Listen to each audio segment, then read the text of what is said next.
개대현의 사자 보이스, 정치쇼인 사자 토론 네 번의 패널 소개해드립니다. 현근택 변호사, 더불어민주당 강성필 부대변인, 국민의힘 김종혁 전 최고위원, 김근식 국민의힘 송파명 당협위원장입니다. 안녕하세요. 안녕하세요. 네, 안녕하세요. 자, 오늘도 보니까 이제 이슈들이 이제 불리한 거 있고 각자 당마다 좀 달려요. 예. 그런데 현근택 변호사나 강성필 부대변인이 자신 있게 김병기 의원 얘기합시다 뭐 이러는 거 보면 예, 정리가 됐거든 어젯밤에. 네. 어쨌든 윤리위원회에서 뭐 결정 못하고 그랬으면 그거 좀 안 하고 싶었을 텐데 깔끔하게 정리가 됐어요 어저께. 후련하십니까?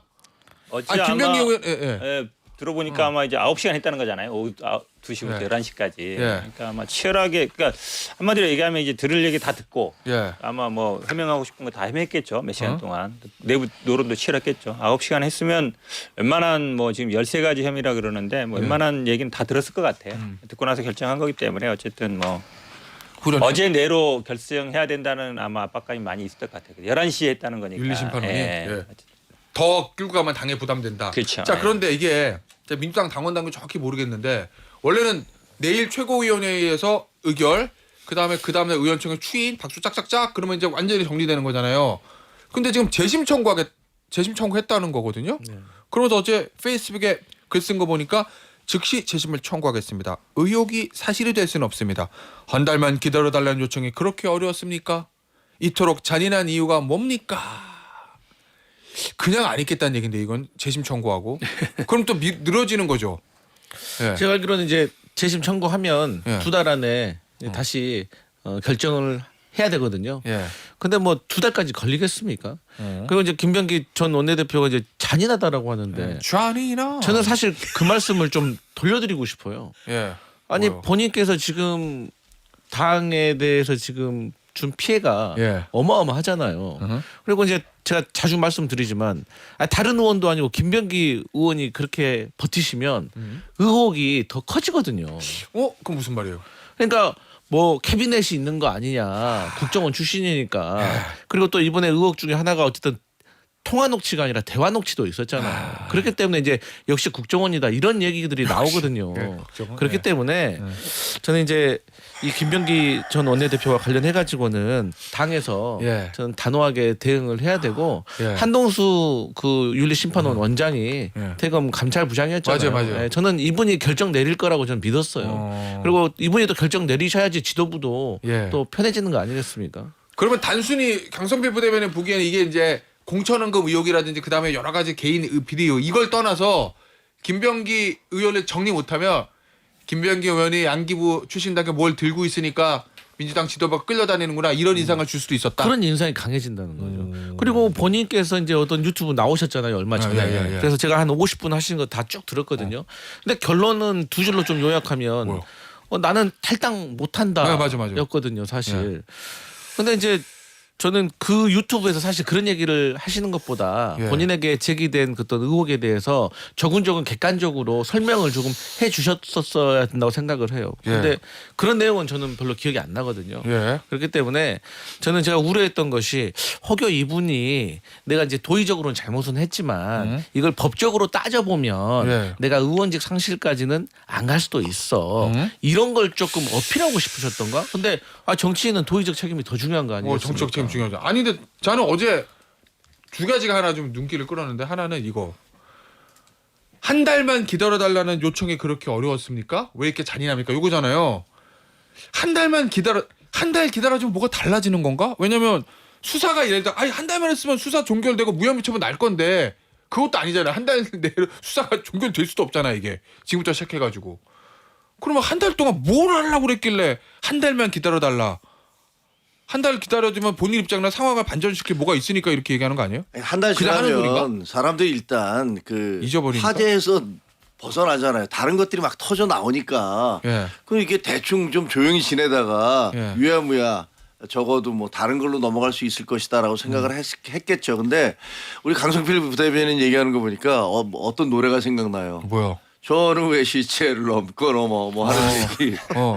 그런 말을 해도 아니 뭐라고 그 하십니까? 이전까지 그렇게 김병기를 싸고 도시다가 갑자기 하루 아침에 딱 바뀌어갖고 손절. 야 김병기 안 돼라고 야 잔인하네.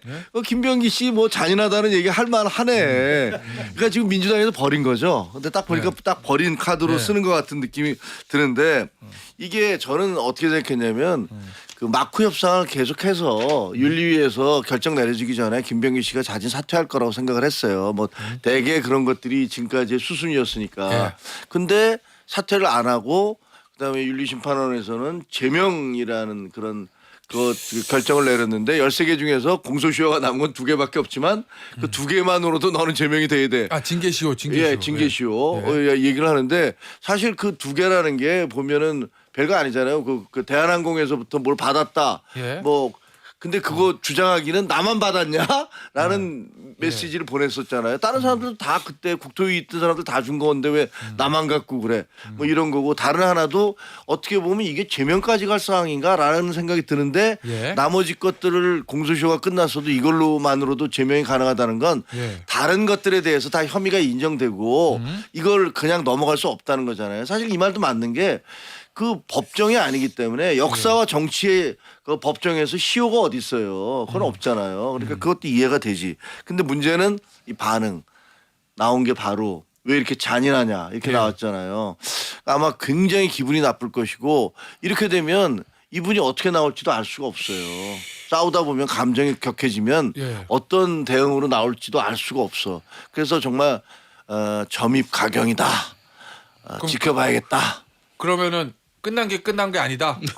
저도 예. 어저께 그 왜냐면 제가 그 말씀 왜 드리냐면 지금 일반적인 그냥 국회의원이면 본인이 뭐 3선 원내대표가 아니라 무슨 5선 당대표에 대선 후보 했던 사람이라도 이런 비리 의혹 다른 것도 아니고 비리 의혹으로 수사도 받아야 되는데 당에서 제명됐으면 뭐 보니까 5년 내에 복당도 안 된다는 거고 그러면은 그렇죠. 다음에 민주당 간판으로 저 선거 치르기도 쉽지 않고 그러니까 카드가 없을 것 같은데 뭘 믿고 있는 거예요? 보통의 정치적 문법으로는 뭐 송구하다. 예. 그리고 법정에서 치열하게 싸워서 결백을 입증하고 돌아오겠다. 뭐 이런 식이 예. 그동안 정치적 문법에 무죄 나오는 받으면? 그렇죠 예, 예. 메시지죠. 근데 당장 어젯밤에 재심 청구하겠다. 잔인하다. 이런 예. 이야기를 했고 그다음에 이게 이제 예상됐던 반응인 게 그 일요일 날 박수현 수석 대변인이 공개적으로 이야기를 했잖아요. 애당심으로 자진 탈당해달라. 그렇지 않으면 비상징계 조치조차도 열려 있는 가능성이다. 이거 뭐냐면 최후 통첩이거든요. 예. 그리고 제가 박수현 수석 대변인한테 전해 들으니까 그리고 나서 문자가 왔대 김병기 원내대표한테 뭐라고? 분노를 느낀다 이렇게. 그러니까 이미 작정을 하고 있었던 거예요. 그리고 희한하네. 수석 대변인이 당의 공식 입장으로 당 대표랑 상의해서 그런 공개 입장을 냈는데 월요일 날 출두를 하잖아요.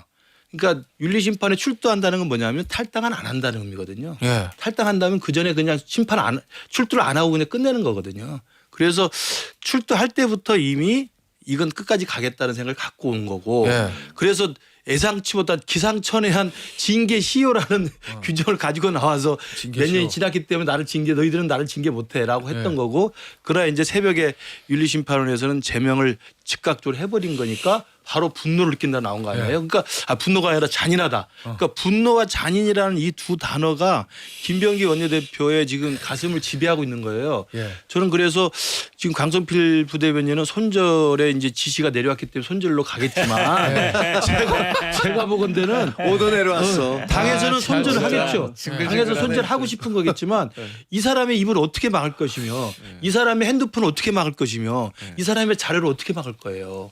저는 이거 진짜 점입 가경 정확한 말씀이에요. 그러니까. 야, 아니 저- 근데 두 분이 뭐 지난주까지만 해도 뭐 제명해라 왜 민주당 뭐 하고 있냐 막 그러더니 막상 그러니까 뭐 되게 아니, 뭐 잘했는데 그런 뭐 전후의 그 시체를 민주당이 안 쓸어서 그러는 거야. 그거 잘했다고 아니, 이게 말씀해 원칙대로 주시죠. 하는 거야. 왜냐면 지시가 내려왔다니. 아니, 자수장은 지시도 안 내려오잖아요. 말씀드릴게요. 네, 궁금한 사실은 들어보세요. 나 진짜 이거 그 네. 분노를 대부분 여기서 일단 선당우사 이제 빠졌다가 다시 돌아오든지 이러잖아요. 분노를 느낍니다. 너희들 어떻게 나한테 이렇게 잔인해? 이게 나 화났어. 나한테 왜 이러니? 나 한 번만 봐줘. 이거예요? 너희들 감당할 수 있겠어? 이거예요. 아니 뭐 자꾸 뭐 이게 무슨 아니, 국정원 궁금해가지고. 출신이고 이래서 뭐 녹음하고 틀 거다 이러는데 그거는 제가 보기에 뭐 네. 그 본인이 없다 그랬잖아요. 없다 그랬는데 만약에 지금 있다 그러면 그것도 웃긴 것 같고. 아, 그래요? 아마 한 달 얘기한 거는 아마 이게 윤리심판원을 좀 연계해달라고 요청을 했던 것 같아요. 한 달 정도든 아니면 요청했던 것 같은데 그걸 안 받아줬던 것 같고. 망신자가 될 건데. 그렇죠. 그다음에 이제 자꾸 이제 뭐 징계시효, 뭐 소멸시효 얘기하는데 사실은 뭐 법정에서는 뭐 우리 공소시효 같은 게 굉장히 중요하잖아요. 물론 우리 당규에는 그러니까 성범죄는 그 시효가 제한이 없고 일반적인 거 3년으로 제한되어 있는 거 맞아요. 예. 그렇긴 한데 지금 의혹 나온들이 사실은 뭐 윤리심판원이라는 게 정무적인 판단이 훨씬 많거든요. 그럴 수 있죠. 법적인 판단만 하는 건 아니에요. 법적으로는 당연히 징계시효 지났으니까 아닐 수 있지만 나머지 문제들이 이게 또 그리고 뭐 유무죄를 결정하는 게 아니라 당에 누가 되거나 뭐 명예를 훼손하거나 아니면 현재 뭐 정무적인 판단이 들어가는 거거든요. 그러니까 예. 법률가들도 들어가지만 정치적인 판단도 하는 거거든요. 어허. 그렇게 본다 보니까 정치적인 판단이라 예. 지금 뭐 재심은 뭐 당연히 말씀처럼 60일 내에 하게 돼 있지만 뭐 빨리 하겠죠. 근데 이 물론 나중에 최종적인 거는 또 의원총회를 거쳐야 되겠지만 또 뭐 재심을 하더라도 또 당대표가 또 비상징계권이라는 것도 있어요. 그러니까 이게 뭐 꼭 우리 뭐 절차처럼 1, 2, 3심 이렇게 가는 구조는 아니기 때문에 제가 보기에는 아마 당에서는 신속하게 할 것 같아요. 앞서 앞에 계시는 네. 국민의힘의 두 분이 얘기하신 네. 것처럼 뭐 판도라 상자를 열 거다. 니네 이제부터 시작이야. 이건 아니다. 희망상 계속 이제 이걸 계속 이제 키우고 싶은 상황인 것 같은데 저기서 정리된 거다. 네, 네. 예. 그 민주당이요. 진짜로 그 정의롭고 진보적인 정당이 되려면요 판도라 상자가 열려야죠. 없는 걸 어떻게 열어요? 아 없어요. 네, 알겠습니다. 없다. 없는지 한번 열려고 해도 보시죠. 또 열려고 해도 우리 장동혁 아니 장관이 우리는 나와요. 빨리 징계 얘기라도 열어서 하잖아요. 뭐 앞에 계속 죄송한데 국민의힘 뭐 이거 징계위원회 구성 징계 뭐 하라는 거야, 아니, 지금? 아니, 하라는 게 아니라 저 징계 몇 달째 대상이에요. 지금 1년 동안 징계 얘기만 하고 뭐 결론도 못 내리잖아요. 우리는 뭐, 빨리 하잖아요. 알겠습니다. 그나마. 박수현 대변인이 그 재심도 일주일 정도 걸릴 것이다라고 얘기했어요. 그래요? 자, 관건은 저희가 뭐 앞으로 김병기라는 새 글자를 저희가 아이템으로 다룰지 안 다룰지가 이제 거기에 달려 있는 거죠. 민주당 입장에서는 안 다루길 바라겠죠. 제명됐으니까 끝. 근데 이제 다룰 일이 오게 되면 그러면 이제 헬이죠. 그거는 거예요. 민주당 입장에서는. 없을 거예요. 예. 첫 번째 아이템만 아니면 됩니다.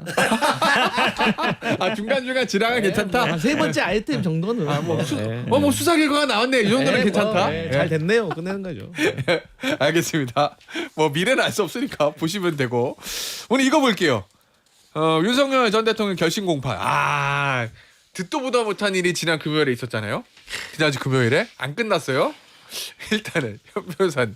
네. 오늘은 어떨 것 같아 보여? 왜냐면 지난번에 다른 변호사들 다른 저 피고인들 증거 조사 다 했고 오늘 이제 윤석열 전 대통령만 남았거든요. 그럼 이제 구형하고 취업 변론하고 다 해야 되는데. 근데 이게 뭐 지기현 판사를 비판하는 분들도 되게 많은데 우리 형사소송법의 기본 원칙은 예. 아시겠지만 서류는 낭독하게 되는 게 원칙이에요. 원칙. 그렇게 돼 있어요. 증거물은 제시하게 돼 있고. 예. 근데 우리 형사재판을 해보면 90% 이상, 95% 이상이 다 서류예요. 예. 근데 이거를 원래는 대부분의 재판에서는 판사가 뭐 낭독 뭐 하겠다고 그러면 이거 아니고 이거 요즘만 고지하고 이게 내용대로 그냥 하시죠. 그럼 네 알겠습니다 이렇게 넘어가거든요. 예. 근데 만약에 변호인이나 피고인 측에서 아니에요 우리는 원칙대로 하게 다 낭독할게요. 그러면 그 많은 몇만 페이지 되는 거를 다 읽어야 돼요. 원래는 그거든요. 예. 그래서 이제 그거를 어찌 보면 이제 노리는 건데 근데 하나는 아쉬운 건 있어요. 예를 들어서 의견 진술이나 아니면 최후 진술이나 이거 시간 제한은 가능해요. 예. 판사가 보통은 그건 하거든요.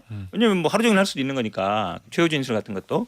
그래서 증거 조사도 예를 들어서 낭독을 하더라도 어느 정도 뭐 시간 제한을 두고 최후 진술 시간을 줘야 되는데 그런 어떤 소송 지권을 좀 적극적으로 행사할 필요는 있는 것 같은데 제가 보기에는 아마 오늘 밤 늦게까지라도 아마 끝내려고 할 거예요. 왜냐면 오늘은 이게 무조건 끝낸다고 끝내야 했어요, 돼요. 왜냐하면 진짜. 이게 네. 지난번에도 물론 끝낸다고는 했어요. 예. 그렇긴 한데 이게 인사가 이제 2월 달에 있잖아요. 그 전에 선고를 해야 되고 종결한 2월에. 다음에 선고까지는 그래도 시간이 있어야 되거든요. 자료를 봐야 되니까 한 달 예. 정도 시간이 있어야 돼서 한 달 동안 다 볼 수 있을까요? 그러니까요. 진짜 제가 많네. 보기에는 오늘 못 끝내면은 이거 선고도 인사 이후로 늦어질 수 있어서 제가 보기에는 오늘 내로 무조건 끝내야 돼요. 오늘 끝날 거다. 아니 근데 지난번에 김용현 저 장관 측 변호인이 이하선. 그런 얘기했잖아요. 끝나고 지연 작전이 있었다.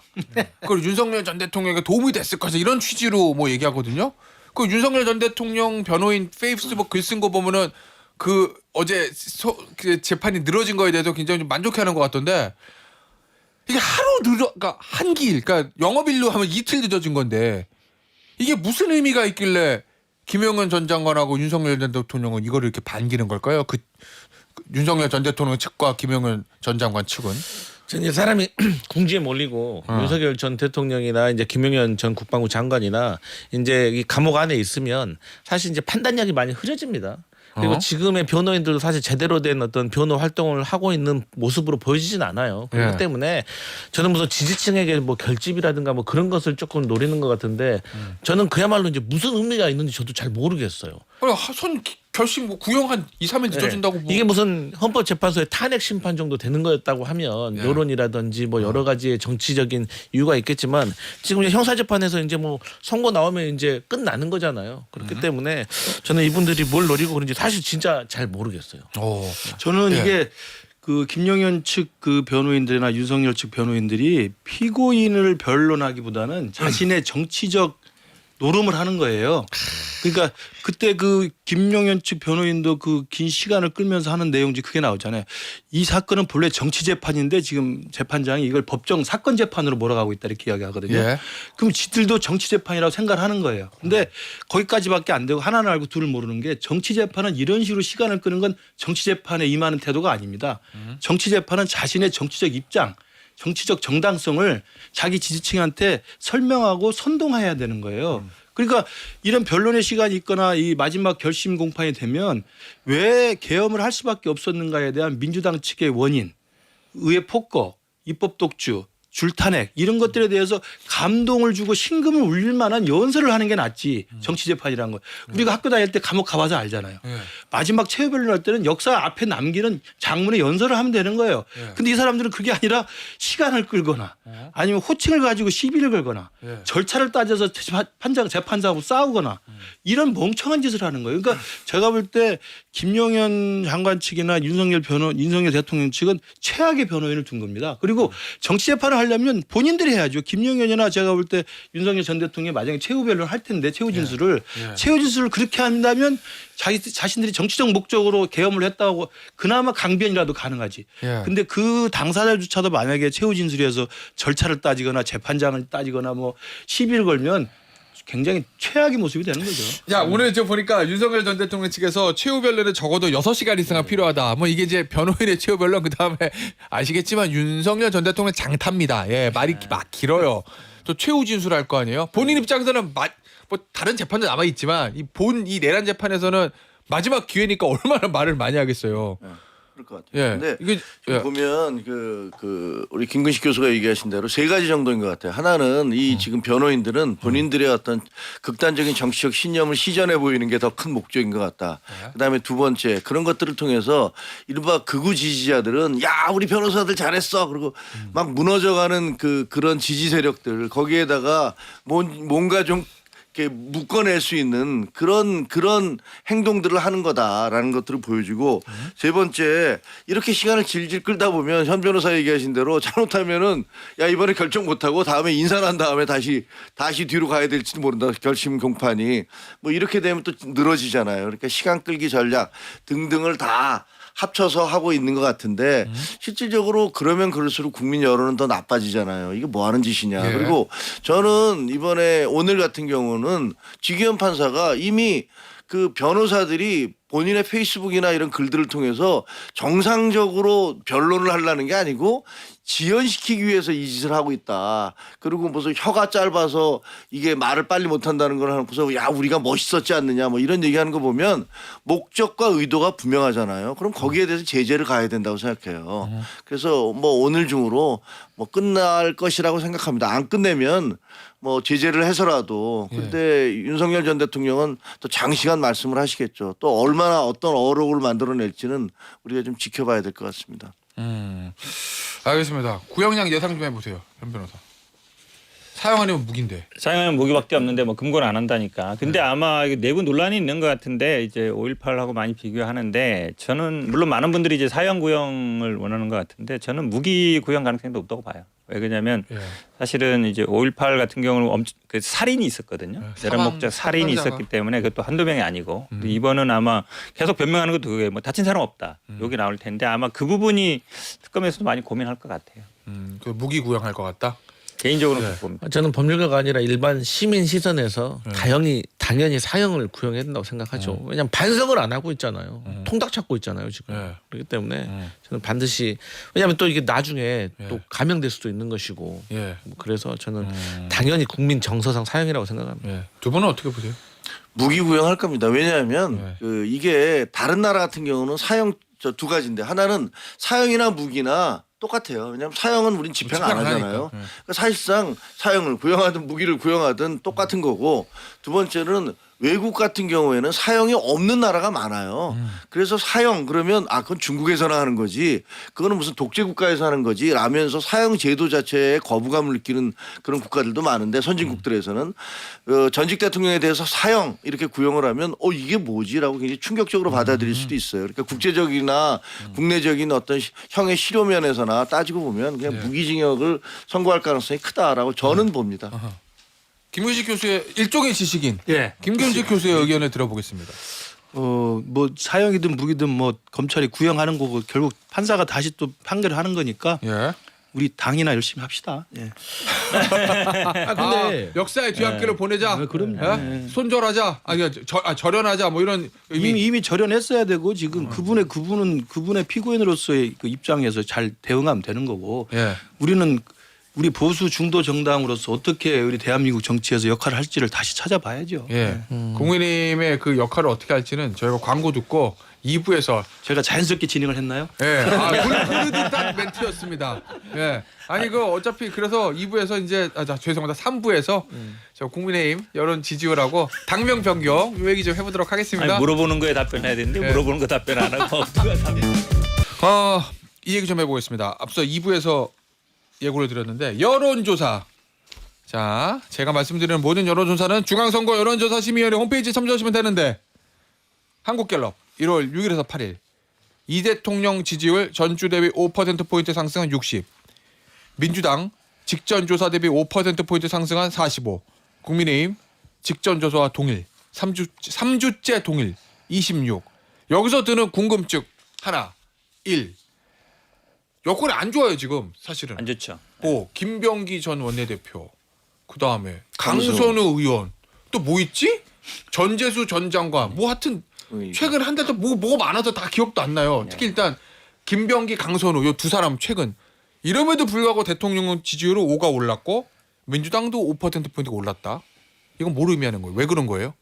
1번 일단 네. 여당이 안 좋지만 야당은 더 안 좋다. 어차피 객관식으로 하는 거다. 네. 더 안 좋다. 있고 네. 그다음에 사실은 이제 성과가 있죠. 지금 왜냐하면 그 전에 윤석열 대통령 때는 외국만 나가면 지지율이 떨어졌어요. 뭐 이상한 논란들이 많았잖아요. 지금은 중국이든 뭐 일본을 방문하면서 사실은 우리가 지금 정상 국가가 됐다. 우리나라가 제대로 돌아가고 있다. 그게 이제 국민들한테 좀 안심을 주는 거예요. 심리적으로.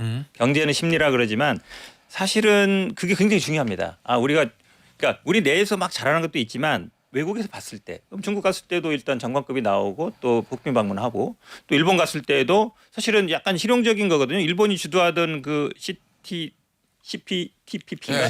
그게 예전 같으면 한태평양. 우리가 뭐 일본이 주도하는데 뭐하러 해? 이거 아니거든요. 우리 입장에서 도움되면 하겠다. 이런 거니까 그게 국민들이 보기에는 그래도 우리가 좀 뭐 좌우 아니면은 뭐 중국 그다음에 뭐 미국이 따지지 않고 실용적으로 잘하고 있다. 이런 인식이 그러니까 외교적인 성과가 제가 보기엔 가장 큰 영향을 미치고 있다고 봐요. 그거는 근데 야당이 할 수가 없잖아요. 그러니까 그러면 대통령 알겠어요? 강성필 부대변인. 네.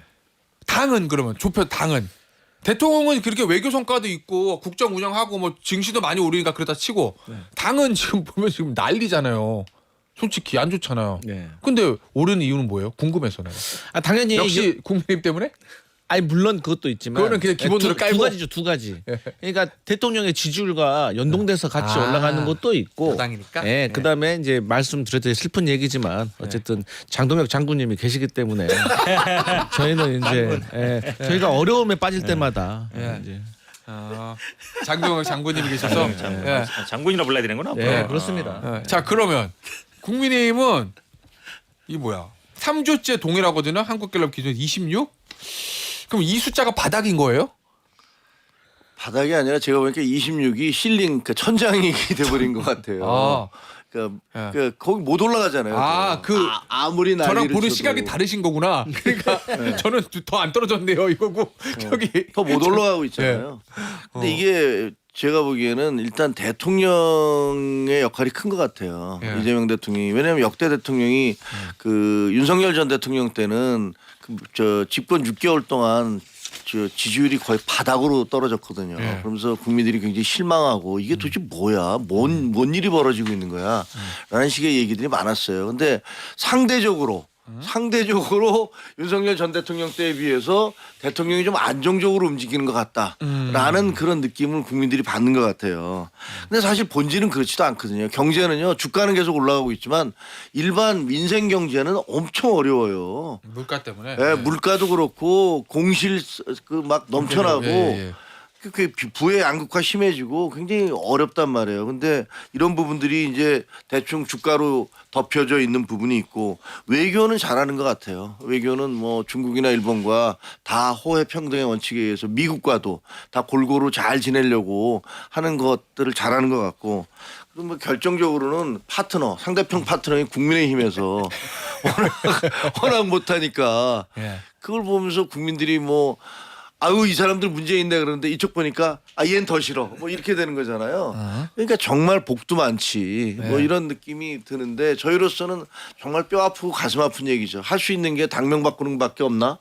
뭐 이런 포장 바꾸는 것밖에 없나? 예. 이런 괴로움이 있습니다.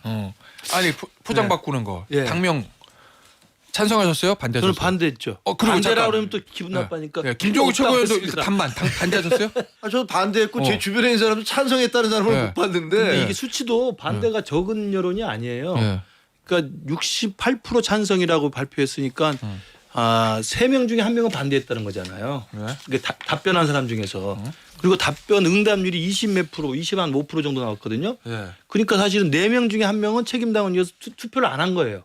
그러니까 사실은 어떻게 보면 이 당명 바꾸는 것에 대한 절박함이나 꼭 해야 된다는 필요성을 느끼는 사람은 전체 책임당원으로 치면 굉장히 극소수로 편명이 나죠. 15%예요. 네, 그러니까 그렇게 되죠. 네, 그러니까 77만 명 중에서 13만 명이 찬성을 해서 네. 전체 당원 중에서 찬성한 사람은 15%. 맞아요. 그러니까 4명 중에 책임당원 4명 중에 1명밖에 투표를 참여 안 했고 예. 우리처럼 투표한 사람들도 3명 중에 1명은 이건 필요 없다라고 한 거기 때문에 예. 당명을 바꾸는 것이 필요는 하겠지만 이게 필수 불가결한 것이냐는 점에서 이제 많은 당원들이 회의를 갖고 있는 게 지금은 변화 혁신 뭐 당이 좀 국민들한테 신뢰와 지지를 얻으려면 당명 바꾸는 것뿐만 아니라 제일 중요한 게 윤석열 부부와의 절연, 예. 그다음에 전환길, 고성국, 황교안 등등의 이른바 윤 어게인 세력과의 절연 이 두 가지를 확실하게 국민들 앞에 선명하게 선언하지 않고서는 예. 야당복이라고 하는 이 세 글자로 이재명 대통령 지지율이나 민주당 지지율이 저렇게 올라갈 수밖에 없거든요. 저는 그래서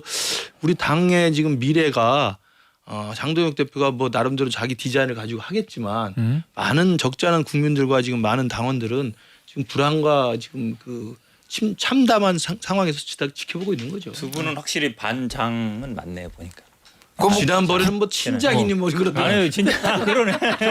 아니 근데 사실은 상식적으로 보면 당명이야 뭐 계속 예전에는 민주당이 계속 바꿨어요. 한마디로 얘기하면 당명 계속 바꾼다는 얘기는 뭔가 안 되고 있다는 얘기거든요. 이거라도 뭐 할 게 없으니까 말처럼 뭐 절연해라 바꿔라 하는데 그건 어려우니까 예. 할 게 그거밖에 없는 거거든요. 한참 2000년대 민주당은 당명 많이 바꿨죠. 바뀌었죠. 예. 그런데 보면 우리가 예를 들어서 막 식당이 장사가 잘 안 돼요. 예. 막 식당이 막 지저분하고 막 요리도 맛없어. 그러면 이제 그 메뉴를 바꾸고 요리를 바꿔야 되잖아요. 근데 그걸 할 형편이 안 돼.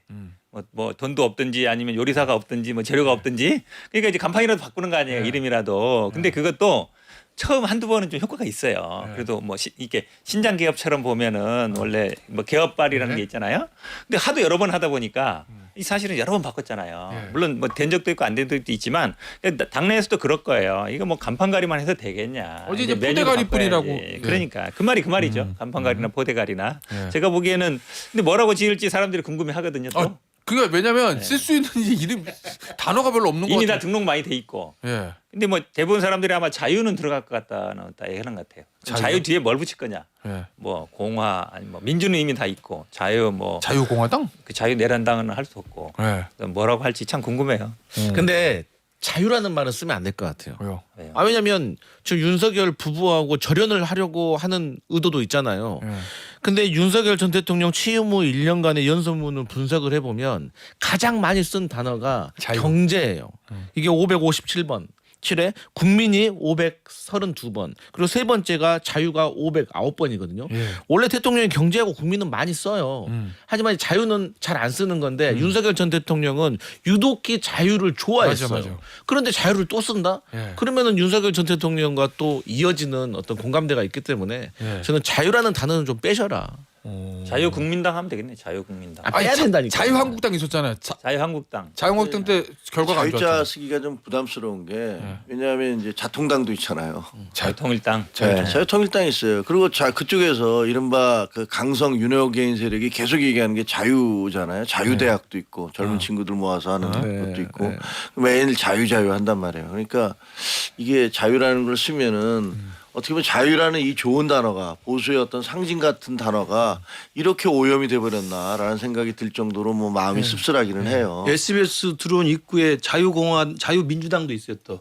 예. 자민당인데 이거. 네, 자민당, 자유민주당 고영주 변호사가 아, 그 대표로 있는. 자유민주당. 그러니까 자유라는 단어를 저쪽에서는 좋아하는 것 같은데 예. 사실은 그 이제 일종의 지식인으로서 말씀드리면 자유민주주의라고 했을 때 예. 자유라는 가치를 선호하는 거냐 공화주의라고 하는 공화라는 개념을 선호하는 거냐에 따라서 약간의 노선의 좀 정체성이 다르거든요. 예. 자유도 굉장히 소중한 가치입니다만 지금 우리 보수에게는 자유와 함께 공화주의라고 하는 공동체주의 예. 공화주의가 더불어 갈 수 있는 공동체에 대한 이 철학적 그 접근이 있는 거거든요. 그래서 저는 공화라는 말이 들어갔으면 좋겠다는 생각을 개인적으로 합니다. 우리 공화당? 아니 그것도 이미 다 썼군요. 있어요. 이미 있었군요. 아니, 그러니까 그러니까 하는 얘기인데 그냥 공화당? 아니 이제 이름은 모르겠는데 네. 자유주의에 너무 집착하지 말고 공화주의라고 하는 또 다른 큰 축을 네. 우리 정치판에서 놓쳐서는 안 된다. 이런 원론적인 말씀을 드리겠습니다. 아니 왜냐면 외국을 봐도 보수 정당을 가장 보수로 상징한 두 단어가 자유하고 공화인데 우리나라에서는 자유당, 공화당 이걸 쓰기가 좀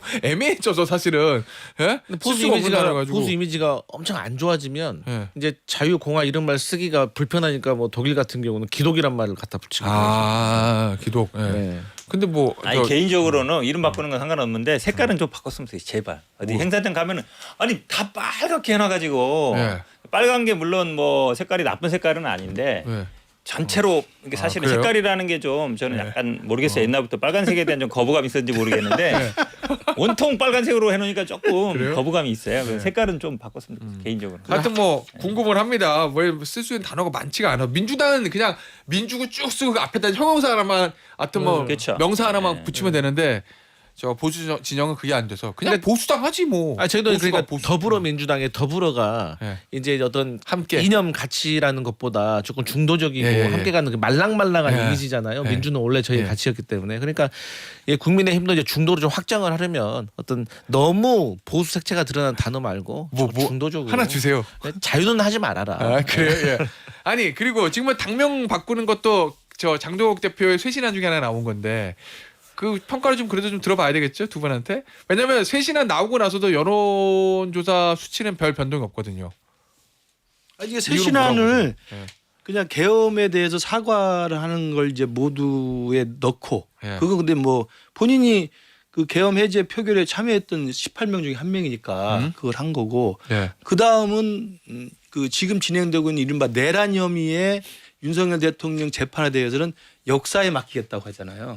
그러니까 이건 재판 결과를 보고 나중에 평가하겠다는 거거든요. 예. 한 발을 뺀 거예요. 그 부분이 제일 중요한 부분인데 그리고 나서 쇄신안에 나왔던 건 세 가지였는데 하나가 청년들 이야기 많이 하는 거예요. 아그 청년도 어떤 청년이냐 청년이 모르겠죠. 중요한데. 두 번째가 전문가에서 여의도 연구원 많이 예. 하겠다. 세 번째가 뭐 동행, 예. 뭐 약자와 동행 뭐 이렇게 하겠다는 건데 이건 자주 듣던 이야기들이란 말이에요. 아. 이게 뭐 별로 새로운 건 아니기 때문에 그리고 네. 당명 개정 이거였거든요. 그러니까 국민들이 봤을 때 그 장동혁 대표가 쇄신안을 발표한 다음에 행여나 또 기대를 좀 했지만 결국은 제가 아까 말씀드린 우리 당원들이나 국민들이 기대했던 윤석열 부부와의 절연, 그 전환길 고성국 황교안과 같은 윤 어게인 세력과의 절연 이 부분에 대해서는 구체적이고 단호하게 이야기하는 걸 하게 없어요.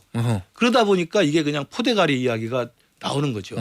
저는 그런 부분에서 국민들이 역시나 혹시나 하다가 역시나로 끝나버린 거죠. 아니 근데 어제 장동욱 대표가 인터뷰한 거 보니까 이제 보여줄 것은 그러니까 특정 단어가 들어가 있느냐 없느냐로 따질 것은 아니라고 생각한다.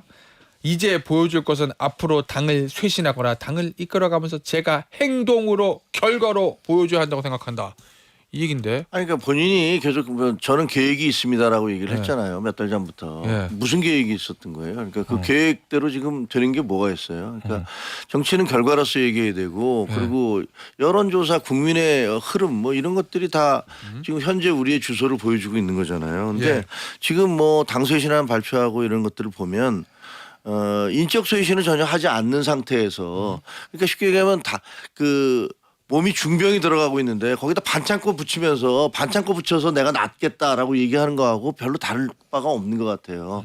근본적으로 저희 당은 근본적인 수술을 해야 될 그런 단계에 와 있는 거잖아요. 예. 그리고 어떻게 해서 대통령이 저렇게 말도 안 되는 비상계엄을 누구한테 당에 전혀 통보도 없이 그냥 일방적으로 하는 그런 상황까지 됐는데 당정 관계가 그렇게까지 돼버렸어요. 근데 거기에 대해서 수많은 사람들이 가서 대통령과 만나고 술도 마시고 이러면서 대통령을 전혀 제어하지도 못하고 제대로 된 그 뭐랄까 충고도 하지 못하고 그렇게 끌려다닌 거 아닙니까?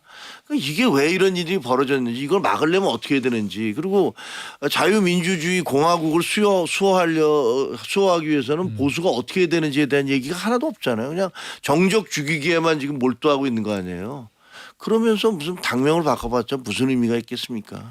그러니까 지금 저는 장동혁 대표가 그때 쇄신안 얘기할 예. 때 어떤 느낌을 받았냐면 이번 지방선거 관련해 가지고 새 얼굴을 혁신적인 새 얼굴을 공천하겠다. 예. 그리고 이제 뭐 청년 얘기하는데 제가 또 정가에 듣기로는 이 청년들의 가산점을 기존에 줬던 가산점보다 훨씬 뛰어넘게 어마어마하게 준다고 하더라고요. 그렇기 때문에 저는 새 얼굴이라는 것은 그러면 기존의 현직 단체장들은 날리고 장동혁 대표에게 좀 우군이 될 수 있는 예. 그런 분들로 단체장을 공천하겠다라고 저는 느꼈거든요. 오세훈 시장도 그럼 날리고 박형준 시장도 날리고. 네, 저는 그렇게 느꼈어요. 그래서 저는 뭐 그 나경원 의원이 서울시장 후보가 될 가능성이 높아지겠구나라는 걸 느꼈고 오세훈 시장 또 예. 가산점 청년들에게도 이제 가산점을 준다고 하잖아요. 예. 하여튼 많이 준대요. 많이. 예. 그런다고 하면은 뭐 지금 최근에 뭐 이 과잠 학교 잠바 입고 나가서 뭐 윤석열 전 대통령 앞에서 울고 했던 그런 학생들도 이 네. 당으로 데리고 들어오는 건 아닌가? 모든 대학 멤버들. 네, 그래서 그런 전초전으로 고승국 씨도 들어온 것 같고, 그래서 저는 완전히 친장 체제를 더 공고히 하는, 그래서 지방선거 결과와 상관이 없이 예. 체제를 공고히 하고, 또 저는 지방선거 패배하면 장동혁 대표가 물러나야 된다고 생각을 했는데, 예. 또 그쪽 말 들어보면 패배하더라도 안 물러날 것 같아요. 이런 작전으로 가는 것 같아요. 그래서 심히 우려스럽고 예. 확실히 야당복이 있다. 속으로는 좋잖아요. 그죠? 결론은 장군이네. 예, 우리 그런 장 장군. 장군이에요. 예. 현근택 변호사는 어떻게 보십니까? 장동혁 대표의 쇄신안과 국민의힘의 미래. 두 분이 다 얘기했잖아요. 앞에 두 분이. 아, 그래요? 계신 분들이 얘기해서 더 덧붙일 말은 없는데 예. 뭐 잘하고 있어요, 되게. 그 성의 있게 좀. 에이, 그러면 이걸로 잘하고 물어봤다. 있다. 예. 저 민주당한테 지금 골치 아픈 거. 예. 어제 중수청법하고 공소청법 나왔잖아요. 예. 그죠? 예. 근데 당내에서는 부글부글 하는 것 같아요. 저거 뭐 검찰청 이름만 바꿔가지고 저 행안부 장관 밑으로 데려놓은 거지 중수청 이게 무슨 검찰 개혁이라는 얘기를 조국 혁신당에서 나오고 민주당의 강경파 의원들 얘기도 나오고 그런데 한병도 원내대표는 좀 이견이 있습니다라고 했다가 우상호 정무수석 만나고 와서는 이견 없습니다 이랬거든요. 그럼 어제 나온 안은 대통령 이게 강력한 의지라는 거잖아요. 이견인지 의견인지는 좀 더 들어봐야 되는 것 아, 같고 예. 사실은 저도 이거 보면서 예. 검찰을 그냥 두 개로 쪼개놓는 거구나. 응. 쉽게 얘기하면 검찰청에 보면은 공판부가 있잖아요. 예. 공판부는 공수청으로 가고 예. 그다음에 예를 들어서 옛날 특수부 반부패 수사부나 공공수사부나 강력수사부는 중수청으로 가고 예. 그거랑 뭐가 다르냐. 일반 형사부는 국가소송으로 국가수사로 가고 예. 완전 똑같다. 왜냐하면 거기에 수사사법관하고 전문수사관을 나누는 것도 그렇고 저는 오히려 또 최근 들리는 얘기에 의하면 공소청은 그냥 검찰청 건물을 쓸 거네요. 공소청은 예. 예. 근데 중수청은 어디로 갈 거냐 논란이 많거든요. 거기도 아까 보니까 뭐 6개 청을 만든다는 전국에 그러니까 근데 그거를 그 전국 6개 5개 만들면 이제 고건 건물을 그냥 쓴다는 말도 있고. 고건 건물을 그러면은 사실은 예를 들어 서울은 고건 건물이 따로 있는데 예. 수원 같은 거는 지검하고 같이 고검이 있어. 같이 있어요. 예. 그럼 뭐야 그럼 같은 건물에 공소청하고 중수청 들어가는 거야? 예. 이 생각도 할 수 있단 말이에요. 예. 그러면은 하는 일도 똑같고 아까 말대로 진짜 간판가리다 이거는. 왜냐면 그리고 수사사법관에도 내가 변호사단에 들어가면 검사님 그럴 것 같아 그냥. 그러니까 그러면 사실은 이게 붙어서. 검찰을 그냥 두 개로 쪼개놓고 네. 그냥 간판만 가른 거랑 뭐가 다르냐라고 할 수 있어서 제가 보기엔 이건 당내에서 더구나 더 중요한 거는 뭐 우선 수사권도 준다 그러지. 네. 2대 범죄에서 9대 범죄로 늘려놓지. 네. 우선 수사권은 지금 검찰이랑 똑같아요. 경찰 수사하고 있는 거 갖고 와봐. 내가 할게. 이럴 수 있다는 얘기잖아요. 그러면 국가수사본부에서 하는 거랑 중수청에서 가져간다. 그렇죠. 예. 그러면은 지금 검찰하고 뭐가 달라요? 예. 지금 검찰보다 수사권이 더 많아지고 권한도 더 많아지고 예. 그다음에 기존에 하던 일도 그대로 하고 그러니까 이거는 제가 보기에 아마 당내에서 뭐 분명히 제가 보기에 이견이 있고요. 아마 이게 저 뭐 강경파뿐만이 아니라 대두수 의원님들은 이거에 아마 찬성하기 힘들 거예요. 근데 어제 우상호 수석 만나고 와서 한병도 원내대표가 이견 없습니다 이런 거로 봐서 대통령의 강력한 의지 같은데 이거는. 아니 이거는 왜냐하면 뭐 정부 입법으로 나왔습니다만 이미 네. 국회의원 입법도 올라간 게 있어요. 아, 법사위에서 그래요? 논의된 것도 있고 있어서 네. 아마 치열한 논쟁이 될 거예요. 근데 저는 좀 문제가 이거 이제 공소청하고 중수청법은 이제 정성호 장관이 2월 국회 통과를 목표로 한다고 했어요. 예. 근데 이게 이 형소법 개정 그러니까 형소법 196조 2항 그러니까 보안 수사권과 네, 관련된 형소법 바꿔야죠. 이게 이제 같이 패키지로 가야 되는데 이거에 대한 논의는 4월 6월에 한다고 하셨거든요. 저는 사실 이게 좀 실무적으로도 조금 병행이 돼야 될 것 같아요. 세트로. 그래서 말씀하셨던 것처럼 이제 국회 법사위 일소위에 지금 이 개정안이 있긴 한데 예. 검찰개혁 추진단의 안을 기다렸던 거잖아요. 근데 어쨌든 나왔으니까 이제 법사위에서 논쟁을 해야죠. 저는 이게 그 민주당이 그동안 그렇게 떠들고 소리치고 고함 지르면서 했던 검찰 해체 예. 그리고 얼마나 이게 논란이 많았어요. 근데 결국 숫자로 밀어붙여서 검찰청 없어진 거 아닙니까? 그래놓고 지금 까보니까 지금 현금택 변호사 스스로 이게 뭐야라고 할 정도잖아요. 그러니까 이게 서산명동의 그 뭐야 서일필. 서일필 예. 태산명동의 아, 이쪽이 서일필이라고 지시네. 미안해 태산명동의 쉬운 단어 서일필이라고 쓰세요. 너무나 요란을 떨어놨는데 막상 해놓고 오면 할 게 없는 거예요. 왜냐하면 이 검찰이 하던 걸 검찰을 완전히 죽이고 해체한 다음에 경찰한테 몰아줄 수는 상식이 있는 정부라면 할 수가 없는 거거든요. 그러니까 결국은 그 포대갈이 할 수밖에 없는 현실을 지금 반영한 거라고 보고 그러면 조국혁신당이나 아니면 검찰 개혁을 그냥 드높여게 주장했던 강경파들이 가만히 있지는 않을 겁니다. 그래서 이것도 제가 볼 때 민주당 내 자중질환의 저는 시작이 될 거라고 봐요.